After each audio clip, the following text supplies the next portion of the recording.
HMRC have just got your bank data. Now, this is not speculation, it is not a scare headline, it is a shift in how tax compliance works in the UK. Now, new legislation, financial reporting and an enhanced digital infrastructure means HMRC now has far greater ability to compare the information that you declare with the financial activity that surrounds your business. Now, let's be very clear about something though before panic sets in. And this is the important bit. It doesn't mean that HMRC is spying on you. It's not like they're reading every transaction in real time or that you are automatically under an investigation. HMRC don't sit there scrolling through your bank statements looking for mistakes. But what it does mean is something far more important. HMRC has far more data points available to compare against what you're declaring. And when systems start comparing information automatically, behaviour changes. And the tax system becomes less about random investigations and it's more about data-driven inconsistencies. Now, what bank data are they looking at? What does it actually mean? You know, I'm going to slow this bit down properly because this is where misunderstanding happens. When people hear that HMRC has access to their bank data, they imagine someone in an office at HMRC logging into the bank account and examining each transaction line by line. Okay, that is not how it works. HMRC don't simply access your bank account and browse through it. But what they can do is receive information through a few different ways. Now, they might get data from banks or financial service providers under legal powers. There may be a formal investigation that's going on and they've opened an inquiry, so they're getting this information. They might be cross-matching data with tax filings across other HMRC systems. And increasingly, much of this comparison is automated. It's done via AI. And this is where the real shift has happened. Like in the past, an investigation from HMRC might have been reactive. Something might have happened first, you know, a complaint, whistleblower, there might have been a suspicious return you've put in, or maybe just a random selection. But now the system will work differently. Investigations are data triggered. And when a system compares multiple pieces of information, patterns emerge. So you've got your declared income over here, you've got your business VAT returns over there, your PAYE submissions, your corporation tax filings. Now, if this stuff doesn't align, the system's going to generate a risk score. And it doesn't even mean you've done something necessarily wrong. It means something doesn't match. And when something doesn't match, HMRC have got a right to ask a question. Now, why this matters to you as a UK director, okay? This shift towards data-driven compliance has a number of practical implications. And the first and most common one that I want to talk to you about, where mismatches appear, is directors' loan accounts. Now, if a company shows, right, the bank movements, there's regular personal transfers that don't hit the payroll, big directors' withdrawals, but your personal tax filings don't reflect that income, the system is going to see a discrepancy. If your personal tax return shows modest drawings, but your company bank accounts show significant tranches of money or loans, HMRC could want clarification on that. Again, it doesn't automatically mean wrongdoing, but it does mean that you might get a question asked. You know, there's VAT risk. VAT is another area where automated checks occur frequently. And if the turnover you're declaring in your VAT returns does not broadly match the financial activity associated with your business, and this could be sort of transaction volumes, it could be payment flows, HMRC have got a right to review that position. And in many cases, they simply want, this simply results in a clarification request. So they might just go, listen, can you confirm this for me? But it does highlight why accurate reporting really matters. And then we've got like PAYE and payroll. Like the payroll data is another cross-reference area.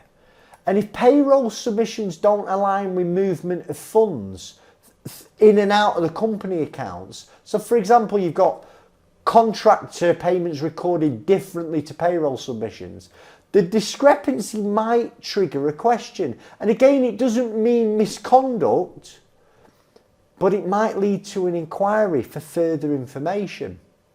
And we touched on it earlier.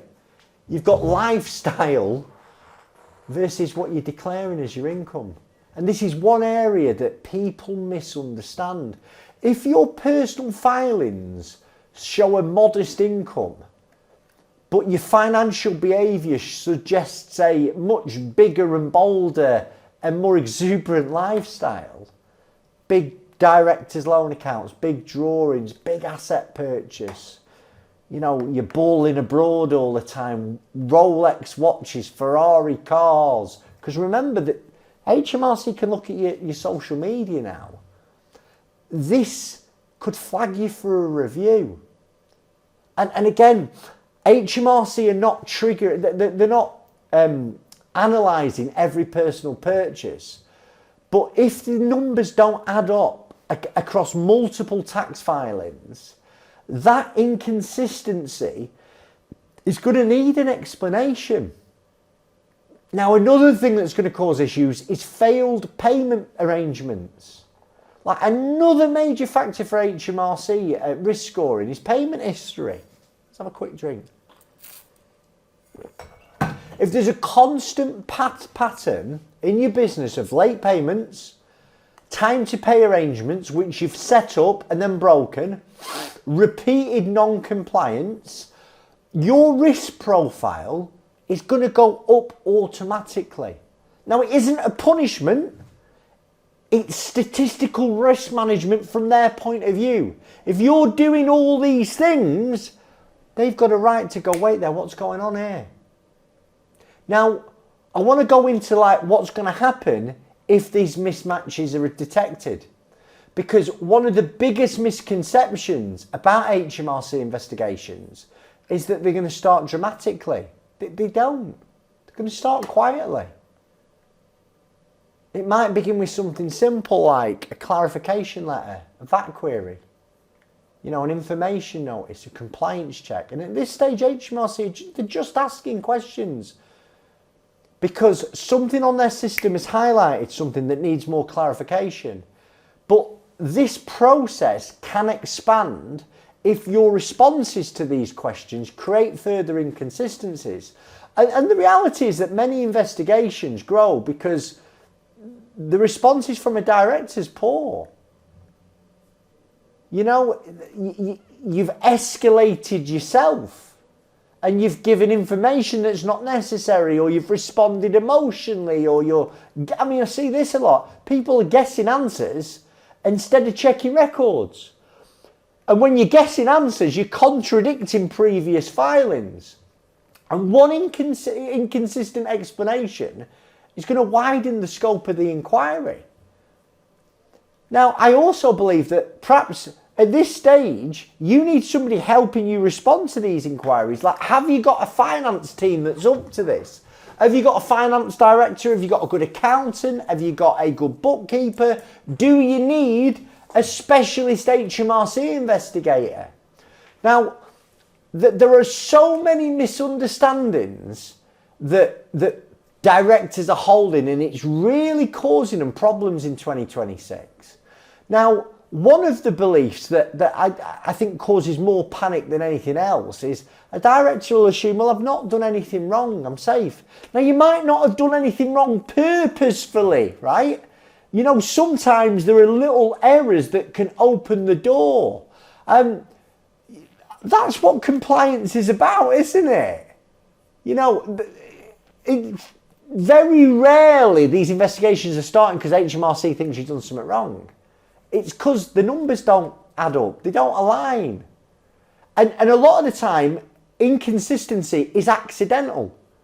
It might be poor bookkeeping. You know, you're just ripping all the money out of the company, thinking you're making a profit. Incorrect classifications, miscommunication between accountant, bookkeeper, director. But when the numbers don't match, HMRC wants an explanation. And it's just got a lot easier for them to see that. Now, what should you be doing as a director? Now, I'm not telling you how you avoid this completely, how you pull the wool over the HMRC's eyes. Our content isn't about that. It's about giving you practical steps that's best practice. First of all, listen, reconcile your director's loan account. And if you have got money coming to you personally, make sure you declare it on your personal tax return. Ensure that all your declared income aligns with what you're drawing out of the company. And file everything on time. Like, this is a massive one, this. Even if the company can't pay it immediately, getting it in on time. You will get into more problems by not filing things than filing them and ringing up and saying, I can't pay this, can I set up a time to pay arrangement? Remember, time to pay arrangements are there. They're there for businesses to use, and it's where you go to HMRC and say, listen, I can't pay this VAT return, PAYE, corporation tax, all three, because of these reasons, and I need this amount of time to pay it, and you will pay some interest. But HMRC are reasonable. They want to hear from you. It's when you bury your head in the sand and you stop filing things on time, you're going to draw attention to yourself. Now, I touched on it earlier, but avoid informal cash movements between the person, your company and your person. You know, your company and other companies. Have everything properly recorded. And if you have got a letter from HMRC, you might need to respond to that HMRC letter in a certain way. Now, the goal of these videos is to give you some clarity. Yeah, listen, HMRC have got more access to financial data, but that isn't the problem. The problem is directors not understanding how those data points connect. It's being sloppy in their record keeping. Okay, you've got to be clean, you've got to be aligned. And if your filings don't reflect the financial reality of your company or your person, HMRC are going to ask questions. And the best protection is not being secretive. It's about being accurate. Now, if you are having some issues with HMRC, you're struggling to pay VAT, PAYE, corporation tax, give us a call. We'll help you understand how to talk to HMRC. We'll help you understand what a good time to pay arrangement might look like. We'll help you talk to them. And if you talk to them before they take action, there's always a better outcome. Now, if you've got a tax investigation going on, you might want to go and watch this video that I did with Salman Anwar. He is an ex-HMRC tax investigator and he helps business owners with tax investigations. So go and have a look at that now. It's over there. Thanks for your time. Bye-bye.